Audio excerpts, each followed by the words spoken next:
Welcome into Buccaneers Total Access from the Hooters Owl's Nest. I am so excited to be joined by outside linebacker Carl Nassib and now NFC South champ, playoff bound Let's Carl go. Nassib. Does that sound pretty good? Yeah, sounds great. Appreciate it. Thank you. Yeah, thanks for being here. I know that you did not end up getting to play, which is I'm sure you were very sad about, but at least they got the win. I'm sure that made a big difference. Absolutely. I'm really excited that they got the win. Can't tell you. I've never won a division before, so I'm pretty pumped to get back out there as soon as possible. Yeah, that's great. Tell me about that feeling when game ends, especially when it was, shall we say, a little stressful toward the end of the game. I mean, I was on the sideline, and I'm like, I'm about to pass out. You know what I mean? And I wasn't even playing. I had way too much caffeine and was way too amped up. But it was an electric game, and everyone played four full quarters, and that's been the story of a lot of our games this year is playing to the bitter end, and we did that, and I'm really proud of everybody. Yeah, fourth quarter comebacks, y'all are the specialists at this point. I'm sure that everybody would prefer to not have to do it, but it's got to be nice to know you can. What was it like just this whole week being around the team, knowing the stakes, that when it feels like a playoff game in the regular season, what was the vibe at practice and meetings in the locker room when everybody knew what this was about? That's a great question. We had a great week of practice. I think everybody was locked in. We had it was a tough travel week for everybody to go to Arizona, the last, a late Sunday night game in the West Coast. Everyone came back this week and had a lot of energy. I got to give a lot of credit to Joe and Nelson for having a great week of practice, doing special teams, and playing all defensive snaps. So they really put the work in during the week, and the results showed on Sunday. Yeah, those guys have had to play every snap for, what, 3 games now? Does that feel right? Yeah. Oh, they're in shape now. Yeah. Yeah, they weren't in shape before. They're in shape now. They worked off them holiday pounds. 1,000%. Yeah. Explain what that is like as an outside linebacker, of how challenging that is, and for them not to just do it, but to be doing it with excellence. Yeah, I've done it multiple times, but never 3 games in a row. So I think that they're just embracing it. They're taking up that challenge and really exceeding at it. I think they're playing their best ball, and they're only getting better. I mean, Joe's a young player. Nelson's younger player than me. Thank God someone's younger than me. But they're just gaining more and more experience, and they're getting just a lot better. And I'm really excited to see them continue to improve. Was there a sense of, I don't know, revenge maybe when it comes to this Panthers team in particular, of what had happened in that game earlier this season? Did that put a little extra mustard on it? I hate the Panthers. It's always a get back against them, whether we beat them, whether we lost. But it's definitely a rivalry. And I saw, Gerald McCoy was on the sidelines, and I was like, you better be on, because he played over there for 1 year, and I was like, should never have gone over there, man. So definitely feels good to beat them. Didn't he at one point, so you at one point were wearing his jersey number briefly here, right? For a week. A week. Yeah. And I think he probably said something to you about that? Yeah, he messaged me. He was like, don't mess it up. Yeah. Yeah. He's like, a lot of history on that number. I was like, hush. I was like, I don't need any more pressure. Yeah. But then me and Prev switched. So it was good. You're like, I need another. I was like, I'll buy you something nice. Just switch. Give me my number. Give me something else. Give me my number back. I don't want to be hearing from him every single time. 1,000%. Yeah. That's amazing. What do you guys feel like you learned from that first matchup against the Panthers? And I mean, I know there were definitely things different about both teams by this point. But to have such a different outcome from that first time to this time, what was it in game planning, or just looking back at film, the things that you guys feel like you took away from that?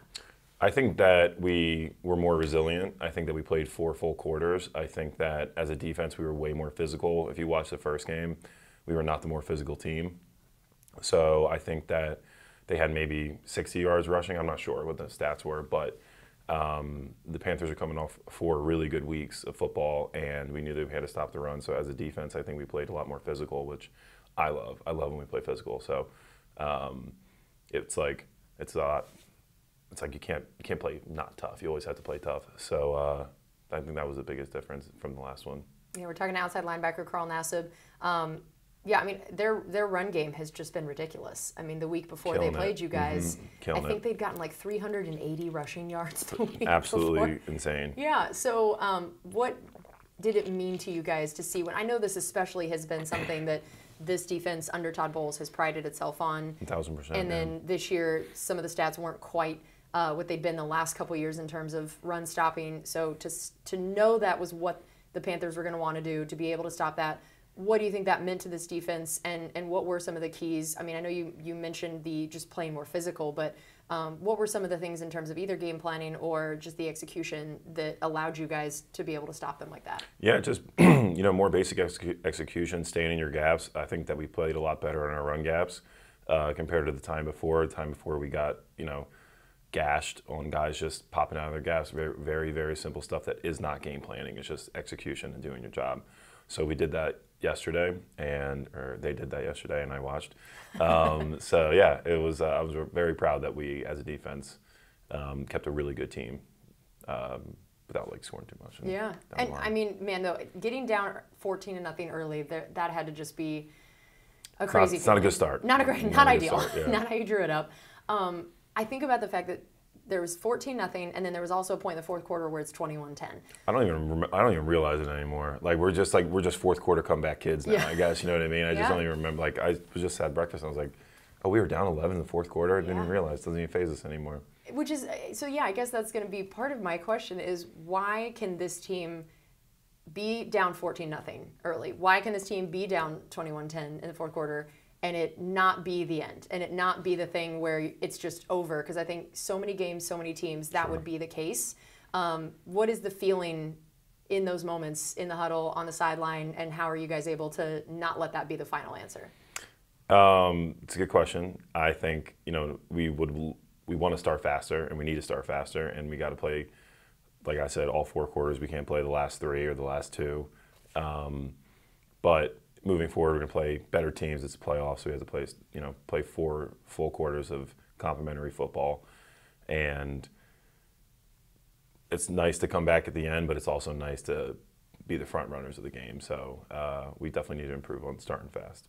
And we got to talk about Mike Evans. I mean, good grief. Insane. Absolutely insane. 3 touchdowns, over 200 yards, got his 1,000-yard season yet again in style. What was it like to watch him have a game like that? I mean, he does it all the time. I mean, he's absolutely electric. He's an amazing teammate, an amazing person, and a great football player.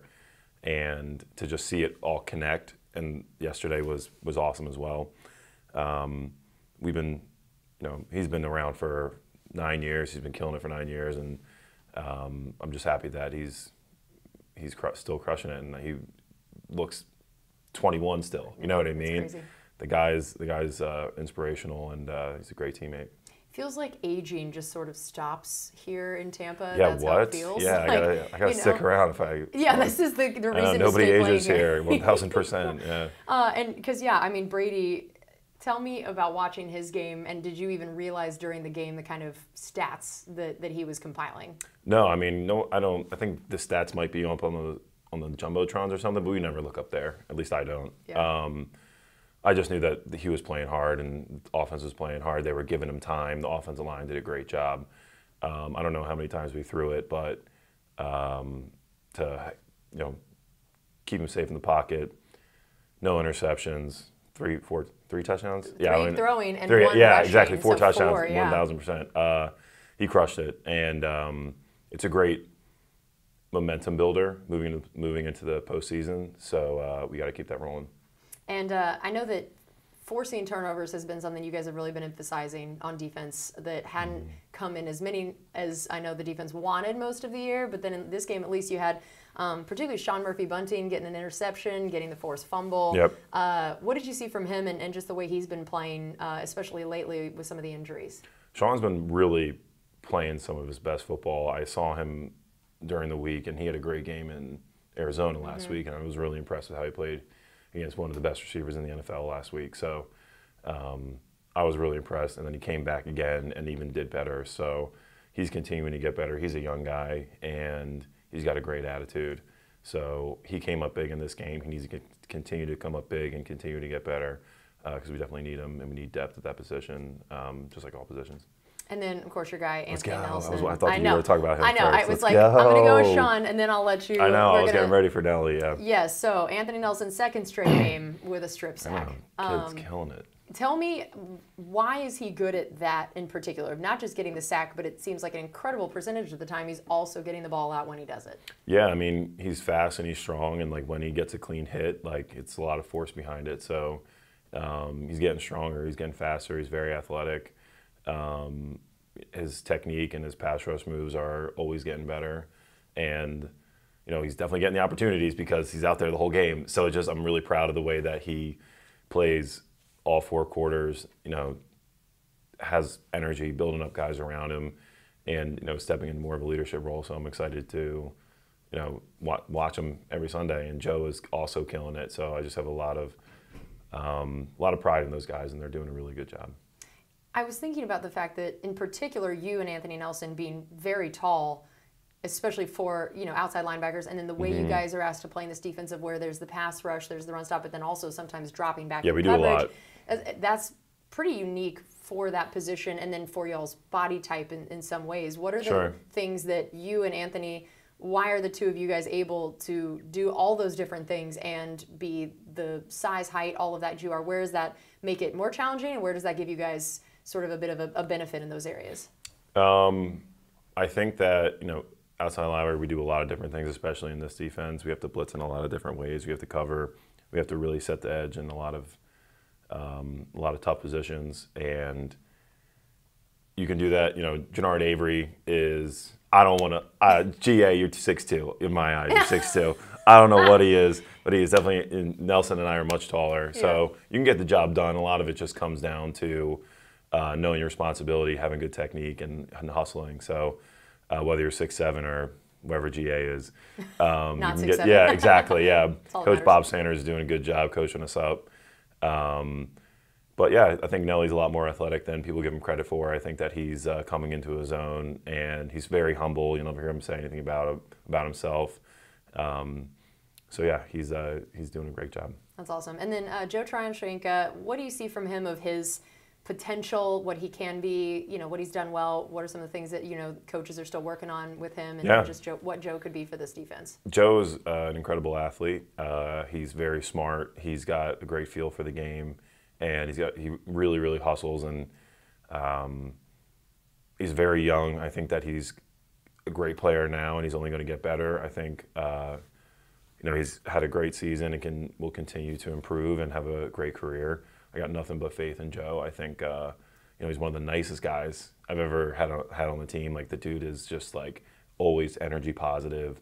He's always having fun, always smiling. So we have a really, really good room. It's one of the more like supportive outside linebacker rooms that I've been a part of. A lot of time it can be like very like competitive in a negative way, but this has like been a very like we're all in each other's corner. So I think that is a very positive thing. And Joe and Nelly are like very positive people, so it's nice. That's awesome. All right, we have more coming up here on Buccaneers Total Access from the Hooters Owl's Nest with outside linebacker Carl Nassib, brought to you by Frontier and Hooters. This is Buccaneers Radio. Welcome back into Buccaneers Total Access from the Hooters Owl's Nest. We are joined by outside linebacker Carl Nassib. I know that losing Shaq had to be such a blow for you guys earlier this year. What does he mean to that position group, to the team? What were the biggest things that y'all did lose when he went down?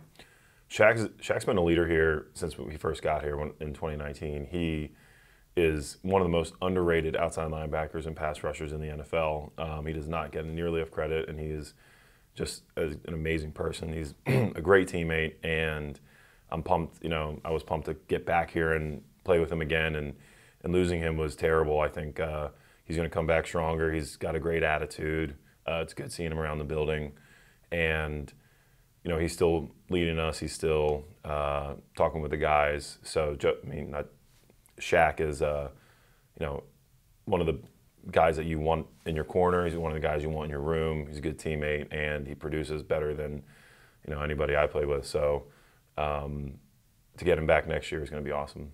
What are the things that you guys have had to do to try to make up for losing him? Did nothing change in terms of the goals of what happens? It's just expected that somebody else steps in and does it? Or were there things that you guys had to sort of change because he wasn't the one out there? Yeah, I think Shaq is one of the most productive players in the NFL, and I think that we all needed to step up and produce and create pressure, create sacks, hustle, and do our job and contribute to the defense. And there were games that we played our best, and there were games that we really needed to step up.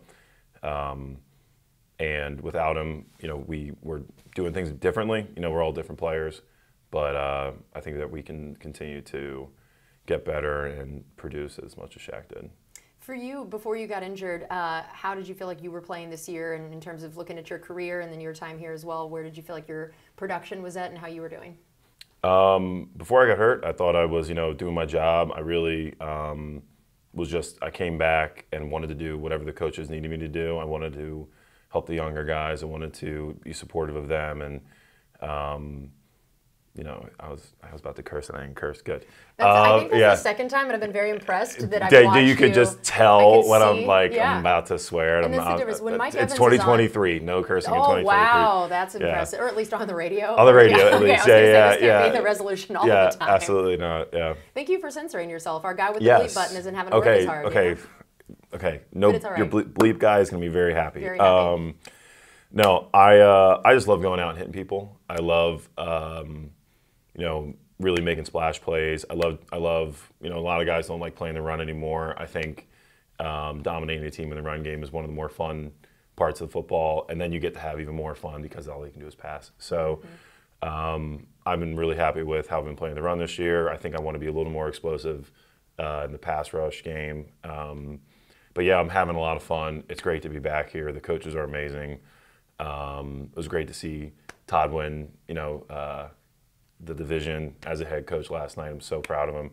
So excited to be back here with him. He's one of the most inspirational guys I've been with.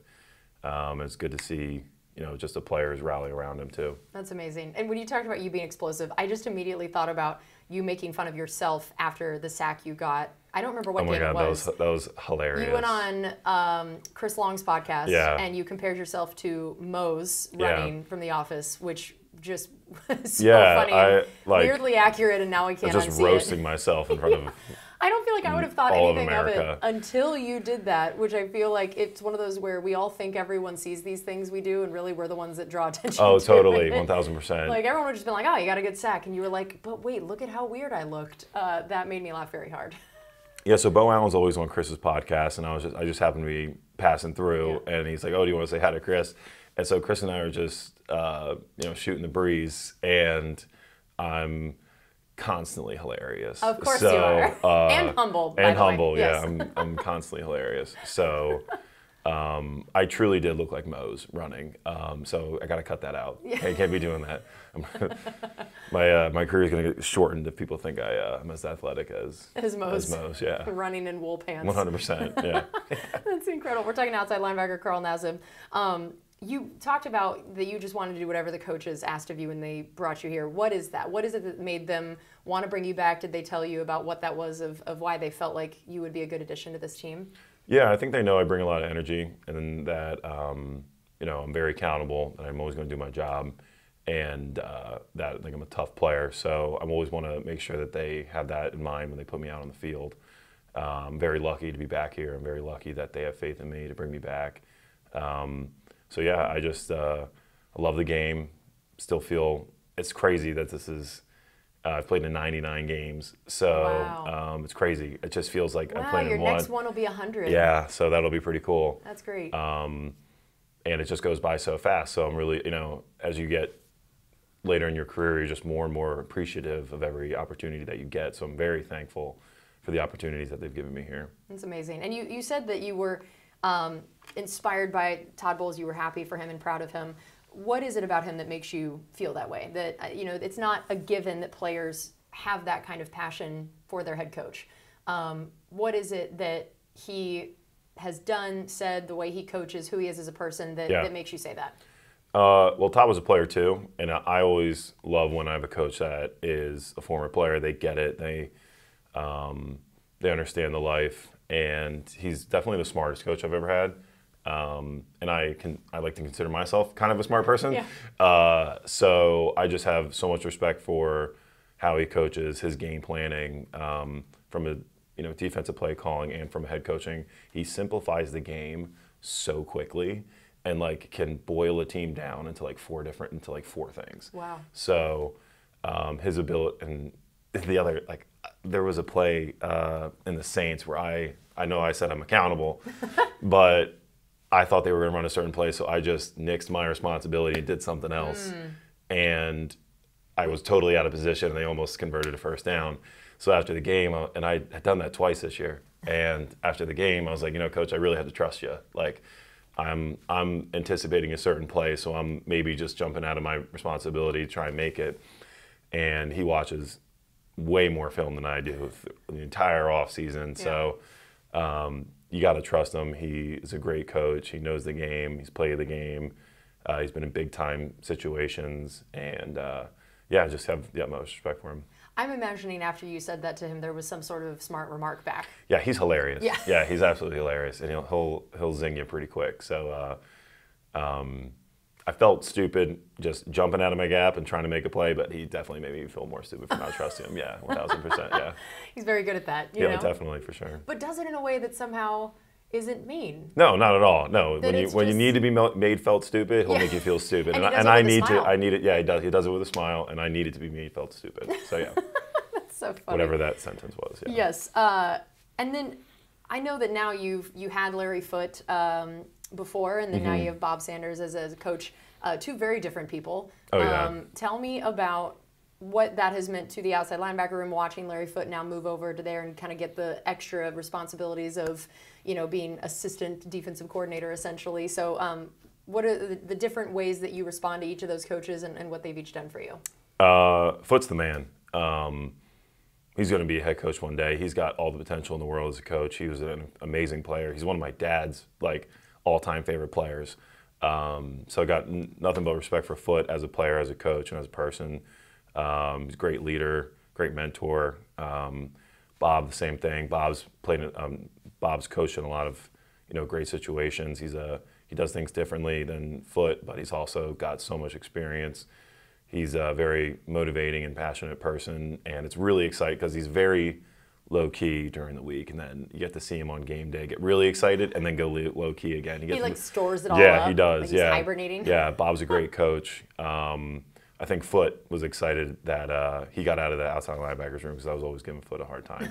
Yeah, always on his case. That's great. How about just for you watching some of the other aspects of the defense this year, and the defensive line, getting Akeem Hicks in here as well, and just what you've seen from all those different guys, whether it's Akeem and Vita together, and then guys like Will and Nacho, and now Logan as a rookie. What are some things that you see from them that how it can benefit you guys as outside linebackers? They're playing great football. I mean, Will's a bully, and I love when Will's a bully. He runs through people, and he just brings a lot of excitement. I mean, he had 12 TFLs yesterday, so love watching him play. Nacho's got probably the best energy on the team, and he plays like he's 21, so he is awesome to be around. And then Vita and Akeem are just some of the biggest humans I've ever seen. Yeah. And they just manhandle people, and I was checking my arms next to Akeem's on the sideline and just feeling really bad about myself. But they're dominating. I'm really excited to see Logan Hall come into his own very soon. I think he's got a lot of potential. I think he's got a lot of talent, and he's a great guy. He's a really, really great guy. He's always, smiling, having fun, and that's what you want from a rookie. You want that young energy. And he's got great players to look up to. And, I mean, Casey's the best coach, too. Casey's, is very underrated as a coach as well. So Casey will get him, to his full potential. I have no doubt in that. And, we've got one of the best lines, if not the best D-line, in the NFL. That's amazing. And then how about the inside linebacker crew? Watching the way that Devin has grown since earlier in his career when you got to be here, and just the tandem of he and Levante and what they mean to this defense, when even certain games you might not always hear the stats or know what they're doing, but tell us what they mean to the defense even in times that we don't hear their name announced. Yeah, I haven't seen the tape yet from last night, but when I was watching the film of Arizona last week, I think Devin had his best, in at least my eyes. I don't know if the stats were the same, and if he's had a great year statistically, but the way he was playing in Arizona was phenomenal. He was electric, the way he was covering ground and playing physical. Levante, again, as another player who's wildly underrated and needs to be talked about more. He is one of the most consistent, talented, and productive middle linebackers in the NFL, and he's been doing it for 10 years, 11 years, 40 years, I don't know. Yeah, however many years. Yeah, who knows, right? You lose count down here. Again, the non-aging. Yeah, and Levante, you talk about any teammate that's been teammates with Levante, that's come through here, that's no longer here, and they'll say like he's the ultimate teammate. He'll come in after a game, before a game, summarize it, talk to the guys, and really rally everybody in good times, and especially like in times of like adversity. He's really the guy that you want to look to. So I got nothing but amazing things to say about Levante. He's definitely somebody that I'm really lucky to know and to be teammates with. That's incredible. And watching the offensive line this year go through all the adversity they have, all the different combinations of people, guys having to step up to roles they didn't expect it. What have you watched from them in practice and games, and just seeing I know you didn't get to actually really face them in training camp and all of that, but to see the way that they have handled that and to know what it would be like to have to face a group like that after everything they've gone through. Yeah, I think that they're rallying. I think that they're hitting their stride in a good part of the year. I think Tristan's one of the best tackles I've ever gone against. I remember, I think the year y'all won the Super Bowl, you guys came to Vegas when I was in Vegas, and I played against him in his rookie year, and I had no idea who he was, and I was giving him everything I got, and I told him this, and I was like, who the hell is this freaking rookie? Yeah. You know what I mean? Like he was fighting hard. Like he's a really tough player, and he's got all the talent in the world, and is also a great dude. So he's a great leader for the O-line. I've known Donovan Smith since I was 18. He's a great player, great person. This is so understated athletically, and is also a great person off the field. He does so much in the community and has been doing so much in the community since he's been in the league.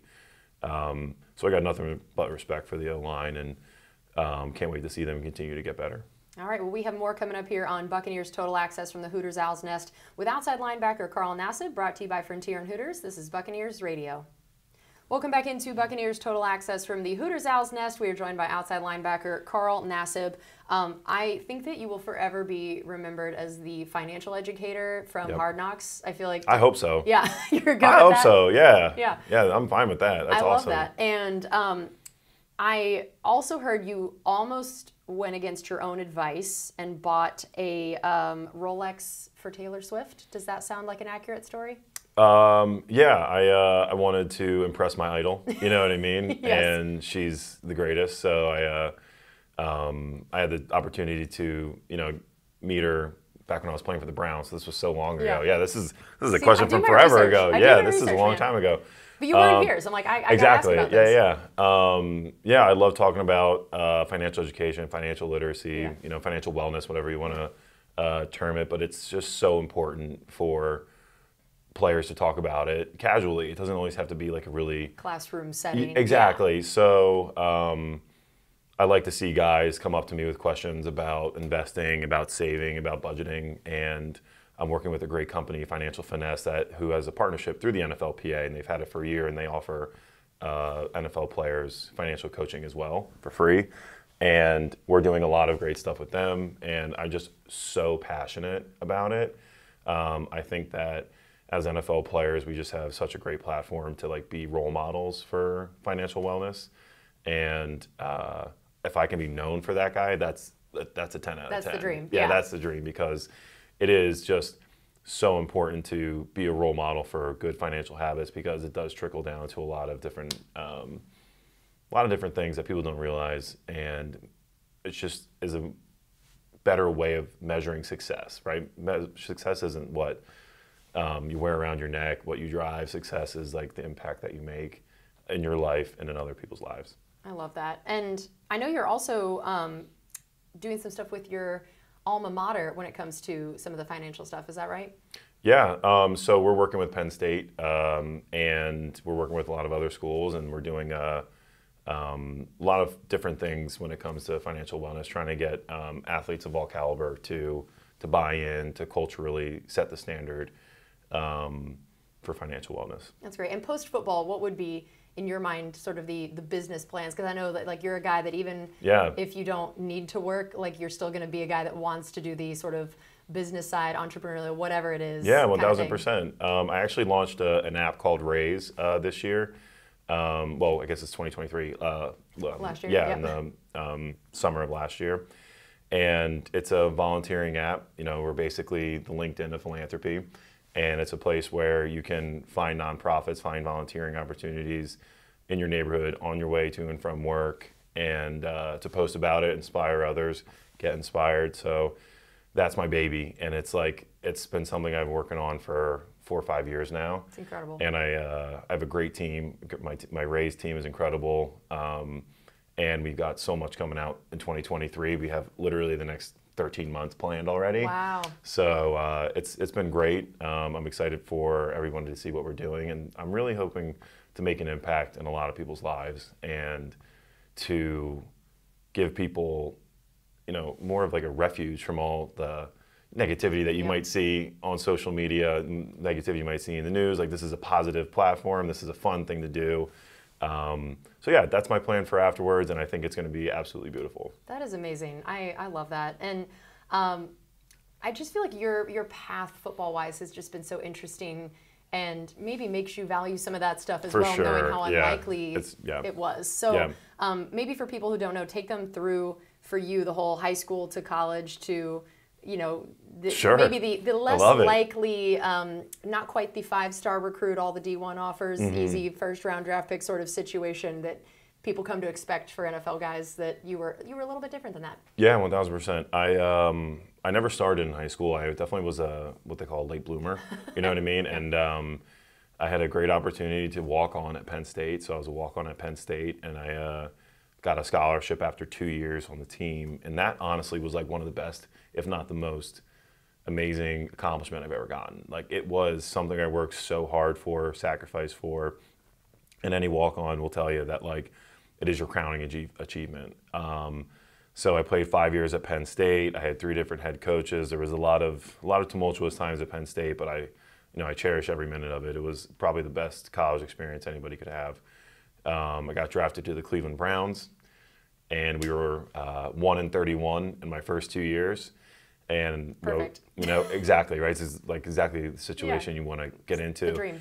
But what's difficult, not a lot of people know, is that when you're in the NFL and you get branded as a loser, it's tough to like come back from that, right? Yeah. Like, a lot of players get drafted to a team and they go win the Super Bowl, right? And they get put on this like kind of not an easy streak, but like they're also branded as a winner. Yeah. And front offices, coaches, they want players that know how to win, and they want players that like have won. So that's why you see a lot of guys get drafted from the Clemsons, the Georgias, the Ohio States, like these big time schools, the Penn States, because they know how to win. Yeah. So it was very difficult for me to come into the league, and the guys from my draft class, like, we've really stuck it out and like fought against being branded as that. So, came here, was so blessed to come here, had the time of my life here. Then I went to Vegas and also had some of the greatest teammates, and now I'm back, and it's been like a blink. I can't believe this is like the end of my 7th year, and so I still feel like I'm like 19 and like getting my scholarship as a walk-on sometimes. Yeah, that's just incredible. I think to not start at all in high school and to now have played this long in the NFL, like that is already just such a crazy. I was a nerd in high school. I was definitely a nerd in high school. First of all, you're still a nerd. That's true. Yeah. Actually, yeah. I was like, nothing has changed. Absolutely, yeah. So what classified you as a nerd in high school? Oh, God. I loved, like, AP Environmental. Like, we were just, like, identifying birds and leaves and stuff. And So you were an old man So my nerd degree, as well. my degree is in biology. Yep. And, like, one of my favorite things is going to the Museum of Natural History in D.C. And, like, I could just spend all day there. It and is it the is best. just the most interesting thing ever to me. So I love that stuff. It is just so interesting and totally useless information. Like some of the most useless information a human being can learn is what I've learned in my academic career. Yeah, and that's like the definition of a nerd, is like you're like really into and specialized in something totally like learning for the sake of niche. learning. Yeah, 1,000%. And you use the word niche. That's another. Exactly. That's another sign. A very good vocabulary. Yeah. You do. We're talking outside linebacker Carl Nassib. Did I also hear that you had a gym built on the farm when you were younger? Is that a thing? Well, I built a gym on my farm. Oh, now? Okay. Yeah. I built sure a gym this was in like, COVID. No, I had to build in COVID. Wow. like a custom Sorinex gym in my house in Pennsylvania. That's great. And is that like, is Pennsylvania where you like want to land? That's like the forever Yep, place? that's my, that's where I'm planting roots. I grew up in Westchester, Pennsylvania, greatest town in the greatest state, in the greatest country, in the greatest planet ever. I love it so much. Like I just love Westchester. It's the best. That's amazing. And I know that we talked about how you didn't start in high school and then you walked on at Penn State. I also heard that. Tell us what your coach said when you told him you wanted to play in the NFL someday. That was one of the most brutal conversations I've ever had with a human being. So this was after my second year at Penn State, and I hadn't played in the team. I had been injured. I hurt my knee. And so I went to Bill O'Brien's office and I said, Coach, I want to play in the NFL. He's like, let me stop you right there. He's like, you will never play here. He's like, you're going to have to work your hardest to be on scout team here. I swear to God, that's what he said to me.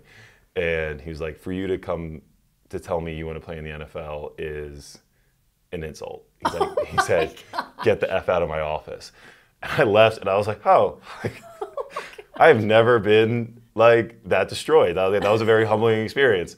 And then the next day, the strength coaches were like, what did you just say to head coach? Like, are you an idiot? Like, they really, and then I actually had to You're like, cool. And then the next morning I got punished and I had to do like extra sprints at like 5 a.m. or something like that. For saying that? Yeah, but 99 games later. So yeah, so it's good. That is incredible. I love that story. And then I also know you ended up being the Rotary Lombardi winner. Yeah. That's incredible. Yeah. And you beat out Joey Bosa, Myles Garrett, Shaq Lawson. Like, good Lord. Those are great guys. Yeah. I mean, Joey's a great dude. Myles and I played together. Shaq's an awesome guy as well. And we were all just youngins back then, so it was a good time. Ones. Yeah, exactly. You talked about you were a late bloomer. So how much weight did you end up having to put on essentially in college, or maybe late high school and then into college? I was talking about this last night. And so funny you asked. I think I got to college at like 215, and then I left at like 275, 277. So I put like well over 60 pounds on in college. Wow. In like 4 years. That's crazy. How did you do that? Well, I'm like 6'7" and I have a 7-foot wingspan. It's true. It can spread out. You know what I mean? Yeah. It's got a lot of places to go. People will say like, oh, what are you, 220? You know what I mean? I'm like, no, I'm actually 270. Yeah. And I want to like freak out. Yeah. But it really just a lot of chicken and rice. All I do is eat chicken and rice. Yeah. Which is funny because chicken's not even that like calorically dense. Like, so I feel like you had to eat a lot of chicken and rice. Oh my God, I was eating like 3 pounds of chicken a day. Oh my gosh. Yeah, it was gross. That sounds terrible. And like I was so broke in college that I would go to Walmart. No digs at Walmart, but like they had like $1.50 a pound chicken breast, and like those 1,000% had like all the growth hormones in the world. Like so these that's chicken actually breasts, how you did it. Yeah, these chicken breasts were like the size of my thighs. Like they were huge, and I didn't think anything of it back then. But you were basically taking performance-enhancing drugs through the chicken. Through the Walmart chicken. Yeah, exactly.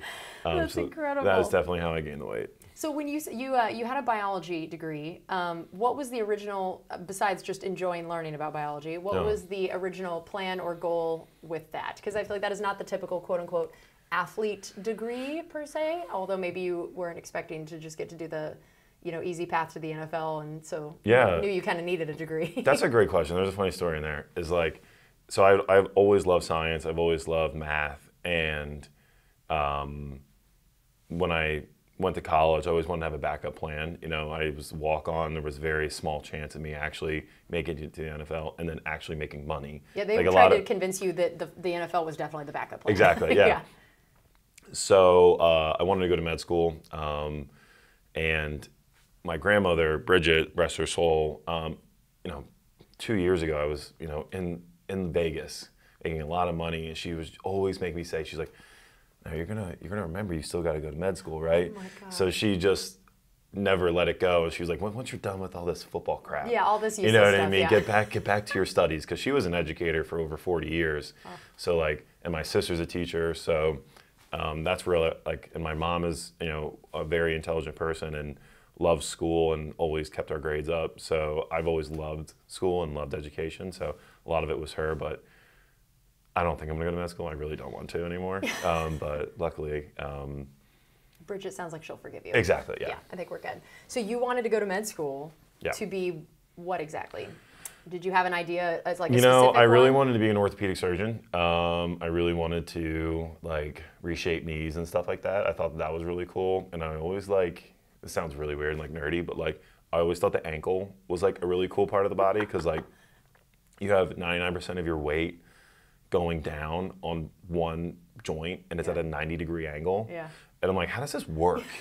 You know what I mean? Like, how do you just walk around all day, every day, and it's just like fine, like holding all your weight constantly? It's so weird to me. We're finding out how Carl's brain works. Like, Yeah. This is the kind of so stuff you I think thought about. that was super interesting, and I wanted to do that.